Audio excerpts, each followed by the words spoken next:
இஞ்சி பயன்படுத்துவது அப்படிங்கிறது உடலுக்கு ரொம்ப ரொம்ப நல்லது. இது பல்வேறான மருத்துவ குணங்களை கொண்ட ஒரு சிறந்த இயற்கை மருந்தாக இருக்குது. சுக்குக்கு மிஞ்சிய வைத்தியமும் இல்லை அப்படிங்கிற ஒரு பழமொழியை இதனோட மகத்துவத்தை உணர்த்துது. இஞ்சியை பயன்படுத்தினா நமக்கு ஏற்படக்கூடிய நன்மைகள் மற்றும் விளைவுகள் இதை பார்த்திங்களா, நம்ம இஞ்சியை பயன்படுத்துறது தவறு கிடையாது. ஆனால் யார் யார் எந்தெந்த முறையில் பயன்படுத்துறது அப்படிங்கிறது ரொம்ப ரொம்ப முக்கியம். இதை பற்றின முழுமையான தகவலையும் தான் உங்களுக்காக நாங்கள் இந்த பதிவில் நம்ம முழுமையாக சொல்லியிருக்கோம். வீடியோவை ஸ்கிப் பண்ணாமல் முழுமையாக பாருங்கள். இஞ்சி பார்த்திங்களா, வயிற்றுப்போக்கு, நெஞ்சு எரிச்சல், செரிமான கோளாறுகளை சரி செய்ய இது ரொம்ப ரொம்ப முக்கியத்துவமாக இருக்குது. அதே மாதிரி கர்ப்பகால குமட்டல், அதே மாதிரி பயணத்தின் போது ஏற்படக்கூடிய வாந்திக்குமே இது ஒரு சிறந்த நிவாரணியாக இருக்குது. இதை நம்ம எந்த முறையில் பயன்படுத்தணும் அப்படிங்கிறத பற்றி தான் இந்த பதிவின் மூலமாக நம்ம பார்க்க போகிறோம். அதே மாதிரி இஞ்சியை அளவுக்கு மீறி பயன்படுத்தினா என்னென்ன தீமைகள்லாம் நடக்கும், அதே மாதிரி இஞ்சியை நாம் சரியான முறையில் பயன்படுத்தினா என்னென்ன நன்மைகள்லாம் கிடைக்கும் அப்படிங்கிறத பற்றி தான் இந்த பதிவின் மூலமாக நம்ம பார்க்க போகிறோம். வீடியோ பார்த்திங்களா, உங்களுக்கு ரொம்ப யூஸ்ஃபுல்லாக இருக்கும். வீடியோவை ஸ்கிப் பண்ணாமல் முழுமையாக பாருங்கள். வீடியோ பிடிச்சிருந்தால் மறக்காமல் லைக் பண்ணுங்கள். இது போன்ற பல சுவாரஸ்யமான தகவல்களை நீங்கள் தெரிஞ்சுக்கணும் அப்படின்னாலும் மறக்காமல் இனியவள் உற்சாகம் சேனலை சப்ஸ்கிரைப் பண்ணிக்கோங்க. கூடவே இருக்க பெல் பட்டனையுமே ப்ரெஸ் பண்ணிட்டு வாங்க வீடியோக்குள்ளே போகலாம். இஞ்சி அப்படிங்கிறது ஒரு சாதாரண பொருளாக இருந்தால் கூட இதனோட மகத்துவம் ரொம்ப ரொம்ப முக்கியமானதாக இருக்குது. இது நோய் எதிர்ப்பு சக்தியை கொடுக்கு. இஞ்சியில் அலர்ஜி எதிர்ப்பு மற்றும் ஆக்சிஜன் ஏற்ற பண்புகள் இருக்கிறதுனால நோய் எதிர்ப்பு சக்தியை அதிகரிக்கிறது நமக்கு. அதே மாதிரி வலி மற்றும் அலர்ஜி, தசை வலி, மூட்டு வலி, மாதவிடாய் வலிகளை கூட குறைக்க இது பார்த்திங்களா இந்த இஞ்சியானது உதவுது. அதே மாதிரி இதயத்துக்குமே ஒரு ஆரோக்கியத்தை கொடுக்குது. இரத்த சர்க்கரை அளவை கட்டுப்படுத்தவும் இதய ஆரோக்கியத்தை மேம்படுத்தவும் இந்த இஞ்சியானது ரொம்ப உதவுது.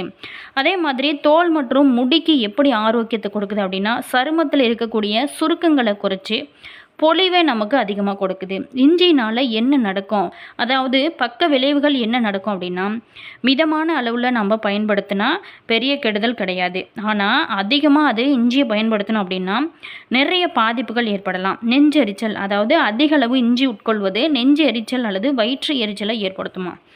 அது மட்டும் இல்லாமல் இரத்த உறைதலை தடுக்கும் ஒரு மருந்து சாப்பிட்றவங்க அதிக அளவு இஞ்சி சாப்பிட்டாங்க அப்படின்னா இரத்தப்போக்கானது அபாயம் அதிகரிக்க வாய்ப்பு இருக்குது. அது மட்டும் இல்லாமல் செரிமான கோளாறு, சில பேர்த்துக்கு வயிற்றுப்போக்கு அல்லது வாயு தொல்லை ஏற்படுறதுக்கு நிறைய வாய்ப்புகள் இருக்குது. யாரெல்லாம் இஞ்சியை முக்கியமாக தவிர்க்க வேணும் அப்படின்னு பார்த்தோமா, வயிற்றுப்புண் அதாவது அல்சர் இருக்கிறவங்க கண்டிப்பாக இஞ்சி சாப்பிடக்கூடாது. அது மட்டும் இல்லாமல் இவங்க அறுவை சிகிச்சை செய்யப்பட்டிருக்கக்கூடிய நபர்களுமே இந்த இஞ்சி அதிகமாக சாப்பிடக்கூடாது. அதே மாதிரி எப்படி நம்ம இதை பயன்படுத்தலாம், காலையில் இஞ்சி தேநீர் அல்லது இஞ்சி கலந்த வெந்நீரை நீங்கள் குடிக்கிறது ரொம்ப ரொம்ப நல்லது. அதே மாதிரி பச்சை இஞ்சியை உணவில் சேர்த்துக்கொள்ளலாம். குறிப்பாகவே உங்களுக்கு ஏதாவது கடுமையான உடல்நல பிரச்சனைகள் இருந்துச்சு அப்படின்னா மருத்துவரை அணுகி நீங்கள் ஆலோசனைகளை பெறுவது ரொம்ப ரொம்ப நல்லது. அதுக்கப்புறம் தான் நீங்கள் இஞ்சியை பயன்படுத்துறது ரொம்ப நல்லதான ஒரு விஷயமா இருக்குது. சரி, யாரெல்லாம் இஞ்சியை நம்ம எப்படி பயன்படுத்தலாம், இதனால் கிடைக்கக்கூடிய நன்மைகள் என்ன, யாரெல்லாம் இஞ்சியை பொதுவாக சாப்பிடக்கூடாது அப்படிங்கிற விரிவான ஒரு தகவலை தான் உங்களுக்காக நாங்கள் சொல்லியிருக்கோம். இஞ்சி அப்படிங்கிறது செரிமானத்துக்கு உதவக்கூடிய ஒரு மருந்து மூலிகை. அதே நேரத்தில் வயிறு சார்ந்த பிரச்சனைகளுக்கு நல்ல ஒரு மருந்தாக இது செயல்படும். அப்படின்னா கூட சில நேரத்தில் இதை தவிர்ப்பது ரொம்ப ரொம்ப நல்லது. பொதுவாகவே எல்லா மருந்துகளுமே பக்க விளைவுகள் இருப்பது போல தான் இஞ்சிக்குமே இருக்கும். உண்மைதான், இஞ்சியை ஒருவர் அதிகம் சாப்பிட்டாங்க அப்படின்னா இஞ்சியோட உறைதல் எதிர்ப்பின் காரணமாக வீக்கம், வயிற்று பிரச்சனைகள், இதய பகுதியில் எரிச்சல் இது எல்லாமே ஏற்படுறதுக்கான ஒரு வாய்ப்புமே இருக்குது. அதனால் இஞ்சியை பயன்படுத்தும் போது கண்டிப்பாக அதை சரியான முறையில் பயன்படுத்துவது தான் ரொம்ப ரொம்ப நல்லது. அது மட்டும் இல்லாமல் இஞ்சியை ஒருவர் அதிகம் பயன்படுத்தினாங்க அப்படின்னா இஞ்சியோட உறைதல் எதிர்ப்பின் காரணமாக வீக்கம் ஏற்படும் அப்படின்னு பார்த்தோம். இதய பகுதியில் ஒரு எரிச்சல் இது எல்லாமே ஏற்படும். ஒரு நாளைக்கு 4 கிராமுக்கு மேலே இஞ்சியை சேர்க்கக்கூடாது அப்படின்னு கூட மருத்துவர்களால் பரிந்துரைக்கப்படுது.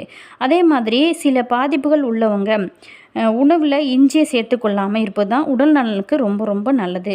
அதே மாதிரி நம்ம பார்த்திங்களா, கர்ப்பிணி பெண்கள் முக்கியமாக இஞ்சியில் இருக்கக்கூடிய செரிமானத்துக்கு உதவக்கூடிய சில சத்துக்கள் கர்ப்பிணி பெண்களுக்கு உகந்தது அல்ல. அதாவது வயிறு சுருங்குதல் அல்லது குழந்தை குறை பிரசவத்தில் பிறக்க அது வழிவகை செய்யும். குறிப்பாகவே பிரசவ தேதி அருகில் இருக்கக்கூடிய பெண்கள் இதை பயன்படுத்தவே கூடாது. காலை கடனில் சிக்கல் இருக்கிறவங்க மட்டும் மிக குறைந்த அளவில் இதை சேர்த்துக்கொள்ளலாம். அதே மாதிரி இரத்த கோளாறு உடையவங்க, அதாவது இரத்த ஓட்டத்துக்கு உதவி செய்யும் அப்படிங்கிறதுனால பிளட் டிஸ்ஆர்டர் அதாவது எனப்படக்கூடிய இரத்த கோளாறு இருப்பவங்க இதை பயன்படுத்துவதை முற்றிலுமாக தவிர்ப்பது நல்லது. உதாரணமாக சர்க்கரை நோய், உடல் பருமன், இதய கோளாறு, அதே மாதிரி இருப்பவங்க ரத்தம் உறைதல், அதாவது பிளட் கலட்டிங் பிரச்சனை இருக்கிறவங்க இதை தவிர்ப்பது ரொம்ப ரொம்ப நல்லது. சிகிச்சை ஏதாவது எடுக்கிறவங்களா இருந்தாலுமே சர்க்கரை நோய், இரத்த அழுத்தம், பீட்டா அதாவது பிளாக்கர், இன்சுலின் எடுத்துக்கொள்கிறவங்க, இதய கோளாறுகளுக்கு சிகிச்சை எடுத்துக்கொள்கிறவங்க, இவங்க எல்லாமே மருந்து எடுத்துக்கொள்கிறவங்க இதை முற்றிலுமாக தவிர்க்க வேணும். பொதுவாகவே இது பார்த்திங்களா, இந்த டைமில் மூலிகை சிகிச்சை எடுத்துக்கொண்ட ஒருவர் இஞ்சியை சேர்த்துக்கொண்டா இஞ்சியோட தன்மை அதிகரிக்க தொடங்குமா, அதனால் இரத்த ஓட்டம் அதிகரிக்குமா. இந்த நிலை ரத்தம் உறைவதை முற்றிலுமாக தடுத்து இரத்தப்போக்கை ஏற்படுத்துமா. அதனால தான் இந்த டைமில் இஞ்சி நம்ம சேர்க்கக்கூடாது. அடுத்ததாக பார்த்தோமா, பித்தப்பை கல், குடல் பிரச்சனை இருக்கிறவங்க, பித்த நீர் சுரப்பிற்கு ஏதுவாக இருக்கும் அப்படிங்கிறதுனால பித்தப்பை கல் இருப்பவங்க இதை முக்கியமாக தவிர்க்க வேணும். முழுதாக இஞ்சியை இடிக்காமல் நசுக்காமல் சேர்த்துக்கொள்வது உடலில் அடைப்பை ஏற்படுத்துமா. அதனால் அல்சர் இருக்கிறவங்க இஞ்சியை முக்கியமாக தவிர்ப்பது ரொம்ப ரொம்ப நல்லது. அதே மாதிரி ஆப்ரேஷன் செய்ய போகிறவங்க, ஏதாவது ஒரு நோய்க்கான சிகிச்சைக்காக ஆப்ரேஷன் செய்ய தயாராகக்கூடிய நபர்கள் இந்த இஞ்சியை உணவில் சேர்க்கவே கூடாது. ஏன் அப்படின்னா இஞ்சி அதிக இரத்தப்போக்கை ஏற்படுத்தக்கூடும். ஆகவே தான் ஆப்ரேஷனுக்கு 2 வாரங்களுக்கு முன்பிருந்தே இஞ்சியை முக்கியமாக நம்ம தவிர்க்கிறது ரொம்ப ரொம்ப நல்லது நம்மளுடைய உடலுக்கு. அதே மாதிரி எடை குறைவாக இருக்கிறவங்களுமே இஞ்சியில் இருக்கக்கூடிய நார்ச்சத்துக்கள் வயிற்று பிஹெச்ஐ நிலையை அதிகரிக்கும். மேலுமே செரிமானத்துக்கு தேவையான என்சைமிங்களை தூண்டியபடி இருக்குமா. வயிற்றில் எரிச்சலை இதனால் ஏற்படுத்தும். இது விரைவாக உணவை செரித்து விடும். இந்த நிலை தொடர்ந்துச்சு அப்படின்னா எடை இன்னும் குறைய தொடங்குமா. கூடுதலாக முடி உதிர்தல், மாதவிடாய் கோளாறு, தசைகளில் சத்து குறைதல், இது எல்லாமே இந்த டைமில் பயன்படுத்தினா ஏற்படுமா. மேலுமே நம்ம இஞ்சியை பயன்படுத்துவது அப்படிங்கிறது ஒரு சாதாரண விஷயமாக இருந்தால் கூட இதில் பல நன்மைகள் இருக்குது, அதே மாதிரி பல தீமைகளுமே இருக்குது. இதை எல்லாமே நம்ம சரியான முறையில் பயன்படுத்தும் போது மட்டும்தான் அந்த இஞ்சியானது மருந்தாகிறது. இல்லை அப்படின்னா ஆபத்தான ஒரு பொருளாக மாறுகிறது. பல ஆயிரம் ஆண்டுகளாகவே இஞ்சி ஆயுர்வேதம், யுனானி மற்றும் சித்த மருத்துவத்தில் ஒரு குணமளிக்கக்கூடிய காரணியாக பயன்படுத்தப்பட்டு வருவது தான். இது குமட்டல், வாந்தி, வாயு மற்றும் வயிற்று பெருமல் இது எல்லாத்தையுமே குறைக்க பயன்படுத்தப்படும் முக்கியமான மூலிகளில் ஒன்றாக இது இருக்குது. இஞ்சி தேநீர் உடலில் ஏற்படக்கூடிய அதனோட வெப்பமூட்டும் அல்லது கிளர்ச்சியூட்டக்கூடிய விளைவுகளுக்காகவே அதே அநேகமாக இந்தியாவில் அருந்தப்படக்கூடிய ரொம்ப பொதுவான பானமாக இருக்கிறது. வீழ்ச்சி மருத்துவத்தில் கிறிஸ்துமஸ் விழாவில் சுவைக்கப்படக்கூடிய பெரும்பாலான இனிப்புகள் மற்றும் அலங்காரங்களுக்குமே இஞ்சி மிட்டாய்கள் மற்றும் அலங்காரங்கள் பயன்படுத்துவாங்க. இஞ்சி அப்படிங்கிற பெயர் அநேகமாக இஞ்சி வேர்களோட அமைப்பை விளக்குகின்ற வகையில் தான் ஊதுகுழல் இசைக்குருவி வேர் என்ற பொருள்படும்படியான ஸ்டெங்வெரும் அப்படிங்கிற சமஸ்கிருத வார்த்தையிலிருந்து வந்ததுதான். மேலுமே இந்த இஞ்சியை நம்ம பயன்படுத்துறது நல்லது அப்படின்னா கூட ரொம்ப பாதுகாப்பாக பயன்படுத்துவது ரொம்ப ரொம்ப நல்லது. அதே மாதிரி இஞ்சியோட ஊட்டச்சத்து விவரங்கள், ஜிஞ்சர் நியூட்ரிஷன் ஃபேட்ஸ் இன் தமிழ். இஞ்சியினோட ஆரோக்கியம் அளிக்கக்கூடிய நன்மைகள், ஜிஞ்சர் ஹெல்த் பெனிஃபிட் இன் தமிழ். அதே மாதிரி நீரிழிவுக்காக இஞ்சி பயன்படுத்துகிறாங்க. வயிற்றுக்கான இஞ்சியோட நன்மைகள் ரொம்ப ரொம்ப நல்லது. அதே மாதிரி இருமல் மற்றும் சலதோஷத்துக்காக இஞ்சி பயன்படுத்தலாம். பெண்களுக்கு இஞ்சியின் நன்மைகள் ரொம்ப இருக்குன்னே சொல்லலாம். முடிகள் மற்றும் சருமத்துக்கான இஞ்சியோட நன்மைகள். அதே மாதிரி இஞ்சியனோட ஆரோக்கியம் அளிக்கக்கூடிய நன்மைகள் என்ன அப்படின்னு பார்த்தோமா, இஞ்சி கிட்டத்தட்ட உடலோட முக்கியமான அனைத்து செயல்பாடுகளுக்கான மருத்துவ குணம் கொண்ட ஒரு உயர்ந்த உணவாக இருக்குது.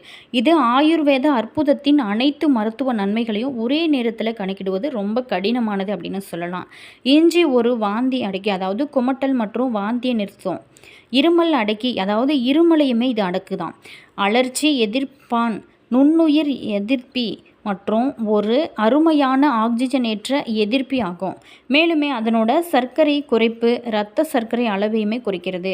கொழுப்பு குறைப்பு, அதே மாதிரி கொழுப்போட அளவுகளை குறைக்கிறது. விளைவுகள் இதய ஆரோக்கியத்தை பராமரிக்க இது ரொம்ப ரொம்ப நன்மை அளிக்கின்றதாக இருக்குது. இந்த இடத்துல ரொம்ப விரிவான விவரங்களுக்காக போகாமல் இஞ்சி விழுதோட நிரூபிக்கப்பட்ட ஆதாரங்களோட அடிப்படையிலான ஆரோக்கிய நன்மைகளை நம்ம காண போகிறோம். குமட்டலை எப்படி இது குறைக்கும்? இஞ்சி குமட்டல் மற்றும் வாந்தியை நிறுத்துவதற்கான ஒரு சிறந்த நிவாரணிகளில் ஒன்று. அதுவும் கர்ப்ப காலத்தில் அது பயண சுகவீனத்தினால் ஏற்படக்கூடிய குமட்டலை குறைப்பது மட்டும் இல்லாமல் கூடவே அறுவை சிகிச்சைக்கு பின்னர் மற்றும் கீமோதெரபின் காரணமாக ஏற்படக்கூடிய குமட்டலையுமே குறைப்பதில் திறன்மிக்கதாக இருப்பது கண்டறியப்பட்டிருக்கிறது. அது மட்டும் இல்லாமல் இஞ்சியானது ரொம்ப ரொம்ப முக்கியம். அது எடையை குறைக்க உதவுது. இஞ்சி உடல் எடையை குறைப்பதில் திறன்மிக்கதாக பாரம்பரியமாக அறியப்படுகிறது. இந்த மூலிகையானது பசியுணர்வை கடிவாளமிட்டு கட்டுப்படுத்துவது, அது மட்டும் இல்லாமல் கொழுப்பு வளர்சிதை மாற்றத்தினால குறுக்கிடுவது, உடல் வெப்பத்தை அதிகரிப்பது ஆகிய செயல்களின் மூலம் உடல் எடை குறைப்பை ஊக்குவிக்கிறது அப்படிங்கிறது இப்பொழுது அறிவியல் பூர்வமாக நிறுவப்பட்டு இருக்கிறது. அது மட்டும் இல்லாமல் செரிமான சக்தியை இது பார்த்திங்களா அதிகரிக்கும். இஞ்சி செரிமான சக்தியை மற்றும் குடல்களில் இருந்து உணவை கிரகிப்பதையும் அதிகரிப்பதாக அறியப்படுகிறது. மேலுமே அது வயிறு வீங்குதல் மற்றும் வயிறு வாயுவையுமே இது குறைக்க அருமையான ஒரு மருந்தாக இருக்குது. அது மட்டும் இல்லாமல் இது பார்த்திங்களா ரொம்ப ரொம்ப முக்கியம். நீரிழிவு நோய் அப்படிங்கிறது உடல் தன்னோட சர்க்கரைகளை முறையாக வளர்சிதை மாற்றத்துக்கு உட்படுத்த முடியாமல் போகின்ற நிலையில் ஏற்படுகிற ஒரு ஹார்மோன் கோளாறு தான். அது முக்கியமாக ஒரு நபரோட உடலில் இருக்கக்கூடிய இன்சுலின் அளவுகள் குறைவாக இருக்கும் பொழுது அல்லது அதனால் இரத்த ஓட்டத்தில் இருந்து சர்க்கரை முறையாக எடுத்துக்கொள்ள முடியாது இருப்பதன் காரணமாக ஏற்படுகிறது. ஏறத்தாழ அனைத்து ஆய்வக அடிப்படையிலான ஒரு மருத்துவ ஆய்வுகளும் ஒரு நீரிழிவு எதிர்ப்பு பொருளாக இஞ்சியோட திறனை பற்றி நம்ம தெரிவிக்கிறோம். மேலுமே இது பார்த்திங்களா இஞ்சியானது நம்ம பயன்படுத்துவது ரொம்ப ரொம்ப நல்லது. அதே மாதிரி ரொம்ப முக்கியமான விஷயம் என்ன அப்படின்னா இஞ்சியை யார் யார் பயன்படுத்தணும், அது எப்படி அளவில் பயன்படுத்தணும் அப்படிங்கிறது ரொம்ப முக்கியம். அதே மாதிரி இஞ்சி அப்படிங்கிறது ரொம்ப சாதாரணமான விஷயமா இருந்தால் கூட இது உடலுக்கு ரொம்ப ரொம்ப நன்மையை கொடுக்கும். வீடியோ பிடிச்சிருந்தால் மறக்காமல் லைக் பண்ணுங்கள். இது போன்ற பல சுவாரஸ்யமான தகவல்களை நீங்கள் தெரிஞ்சுக்கணும் அப்படின்னாலும் மறக்காமல் இனியவள் உற்சாகம் சேனலை சப்ஸ்கிரைப் பண்ணிட்டு கூடவே இருக்க பெல் பட்டனையும் ப்ரெஸ் பண்ணிக்கோங்க. அப்போ தான் நாங்கள் போடுற ஒவ்வொரு வீடியோஸுமே உடனுக்குடன் நோட்டிஃபிகேஷனாக வரும். அதே மாதிரி உங்களோட கருத்து என்ன அப்படிங்கிறத மறக்காமல் கமெண்ட்ஸில் சொல்லுங்கள். நீங்கள் இஞ்சியை அதிகமாக உணவில் பயன்படுத்துவீங்களா? மறக்காமல் உங்களோட கருத்தை கமெண்ட்ஸில் சொல்லுங்கள். உங்களுடைய அனுபவங்களையுமே எங்கள் கூட ஷேர் பண்ணிக்கோங்க. All viewers, thank you.